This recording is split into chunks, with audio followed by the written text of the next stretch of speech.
যে অঙ্কটা আমরা ব্যবসা করেছি বাংলাদেশে কোনো সিনেমা, সেটা হোক হিন্দি, হোক ইংলিশ, হোক যে কোনো দেশের ছবি, সেই অঙ্ক কোনোদিন ক্রস করতে পারেনি। না, সেটাও আমি প্রত্যাশা তো অনেক, ব্যবসা তো সবাই প্রত্যাশা করে যে এটা কি প্রত্যাশা করে থেমে থাকবো আমরা? প্রত্যাশা করবো আমরা অনেক ব্যবসা করি, বাট যে অঙ্কটা আমরা ছুঁয়েছি সেটা সিনেপ্লেক্সের ইতিহাসে প্রথম এবং সবার জন্য প্রথম। তো এটা সবার জন্যই ভালো। আসলে আজকে দেখেন, একটা সিনেমা যদি ভালো ব্যবসা করে তখন কী হবে, আরও মাল্টিপ্লেক্স তৈরি হবে, আরও সিঙ্গেল স্ক্রিনগুলো ভালো হবে। তো আমার মনে হয় যে আমাদের সবার এখানে সাপোর্ট করা উচিত।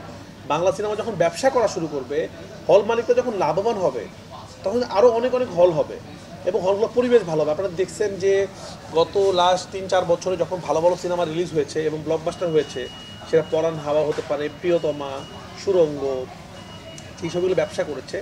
সেই সবগুলোর জন্য কী হয়েছে, সিনেপ্লেক্সে কিন্তু অনেকগুলো শাখা হয়েছে এবং ঢাকার বাইরেও কিন্তু অনেক ছোটো ছোটো মাল্টিপ্লেক্স তৈরি হয়েছে।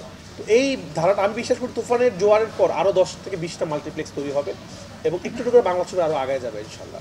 এবং আমাদের তো হল কম, আমি একটা জিনিস বিশ্বাস করি, আমাদের বাংলাদেশে যদি 100টা সিনেপ্লেক্স থাকতো, স্টার সিনেপ্লেক্সের যদি 100টা ব্রাঞ্চ থাকতো, আমরা একদম 100% গ্যারান্টি সহকারে বলতে পারি 100টাই হাউসফুল যেত আসলে। আর অনেক মানুষ কিন্তু ফিরে যাচ্ছে টিকিট পাচ্ছে না বলে, এবং আমরা সিনেমার টাকা একদিনে তুলে ফেলতে পারতাম। সেটা আমাদের সেই দর্শক আমাদের আছে, কিন্তু আমাদের হল কম আসলে। আপনারা জানেন, আজকে আপনারা কথা বলতে কাউন্টার সামনে দাঁড়ালে যেতে হবে, এখন যারা আসছে তুফানের টিকিট কাটতে, তুফানের টিকিট নাই।